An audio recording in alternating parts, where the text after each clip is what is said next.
আজ তৈরি করে দেখাবো চিকেন পটেটো কাটলেট রেসিপি। আর এই রেসিপিটি এত সুস্বাদু হয়, বিকেলে চায়ের আড্ডায় একদমই জমে ওঠে। আর বিকেলে তো বাচ্চাদেরকেও স্ন্যাক্স হিসেবে দেওয়া যেতে পারে। অনেক সুস্বাদু এই রেসিপিটি। তো শুরু করছি আমার আজকের রেসিপিটি। প্রথমেই একটি বাটি নিয়ে নিলাম, নিয়ে নিচ্ছি সেদ্ধ করা আলু। এখানে 3টি বড় সাইজের আলু আছে, খুব ভালো করে ম্যাশ করে নিচ্ছি। ওইটা দিয়ে ম্যাশ করার পরে প্রয়োজনে হাতের সাহায্যে ম্যাশ করে নেবেন, যেন কোনোভাবেই বড় বড় দানা দানা না থাকে। বিট লবণ দিয়ে দিচ্ছি আর সাধারণ লবণ। এখন দিয়ে দিচ্ছি 1 টেবিল চামচ পরিমাণে চিলি ফ্লেক্স। টেস্ট কিন্তু অনেক ভালো আসবে, অবশ্যই চেষ্টা করবেন এই মশলাগুলো ইউজ করতে।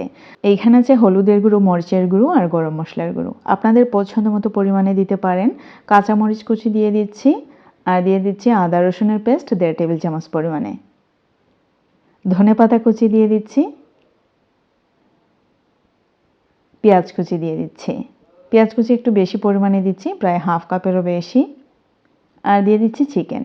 এখানে 1 পিস ব্রেস্ট পিস আছে চিকেনের, আপনারা চাইলে কিন্তু পরিমাণ আরও বাড়িয়ে কমিয়ে দিতে পারেন। দিয়ে দিচ্ছি 1 কাপ পরিমাণে ব্রেড ক্রাম্প, বাইন্ডিংসের কাজ করবে। এখন সমস্ত উপকরণ খুব ভালো করে মাখিয়ে নিচ্ছি। আচ্ছা, আরেকটি কথা, আমি কিন্তু সিলেটি, আপনারা সবাই জানেন যারা আমার রেসিপিগুলো দেখেন, মানে যারা শুরু থেকে আমার রেসিপি দেখেন আপনারা অবশ্যই জানেন আমি সিলেটি। তো একটা কথা কইতাম চাই, রিসেন্ট আর কি, যদিও আমার টপিকের বাইরে একটা টপিক নিয়ে মারতাম চাইলাম আর কি। ওই যে সামিরা খান মাহি, তাইর বাড়ি বুঝি লক্ষ্মীপুর। তো লক্ষ্মীপুর তো তাই মানে একটা পোশাক পরছে, এটার নিয়ে কন্ট্রোভার্সি শুরু হয়েছে। তো যাই হোক, এটা ফ্যাক্ট নাই। তো অনেকে কইরা তাই সিলেটি নাই। তো সুনামগঞ্জ দিরাই কিতা সিলেট নাইনি, অবশ্যই সিলেট। তো অনেকে কইরা তাই সিলেটি নাই, এই না তেই না। তো আর আমার আগের কিছু রেসিপি আসলো, আমার প্রনাউন্সিয়েশনও কিছু প্রবলেম, মানে তারা এমন বাজেভাবে কমেন্টস করছে আর কি, এটা মাইত্যা লাভ নাই। মানে ঠোরে ঠো এই সেই, মানে অনেকেই বাজে বাজে কমেন্টস করেন। তো আমি ওটাই আপনার কাছে কইতাম চাই, যদি আমার মানে প্রনাউন্সিয়েশনও কোনো প্রবলেম হয়, আশা করি আপনারা ক্ষমা সুন্দর দৃষ্টিতে দেখবা। যেহেতু রেসিপি করি নানি, আমার মনে হয় যে সবাই দেখতা, এর লাগে আমি চেষ্টা করি একটু মানে শুদ্ধ ভাষায় কথা হইতে। লেখতে পড়তে তো সমস্যা নাই, ঠিক নানি, কিন্তু যখন কথা হয় যারা যার যার এলাকার ভাষা কিন্তু মানে মুখ থেকে ফুটতে বার হয়ে যায় গি, কেমনে যে বার হয়ে খোয়া যাইতো না, একটা টান থাকবোই। আপনি যে এলাকাত বাস করেন যতই শুদ্ধ হইন, ইংরেজি হইলেও মানে একটা টান থাকবোই। সো আশা করি আমি আপনারা বুঝাইতাম পারছি।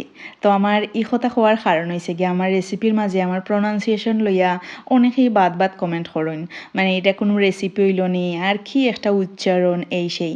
তবে এইগুলা আমার সিলেটি ভাই বোন নিতে করছেন না, অন্য ডিস্ট্রিক্টের বা অন্য বিভাগের ভাই বোন তারা কমেন্টস করছেন।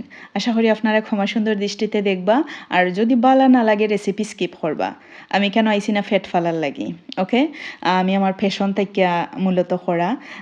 তো যাই হোক, প্যাশন যদি প্রফেশন হয়, ইটস ওকে, আমি আরও হ্যাপি। তো এরকম রেসিপির মধ্যে বাজে কমেন্টস আসলে আশা করা যায় না। ওই যে সামিরা খান মাহিনানি উল্টাপাল্টা ড্রেস করছেন, ওখানেও গিয়া যদি বাদ কমেন্টস করেন, ইটস ওকে।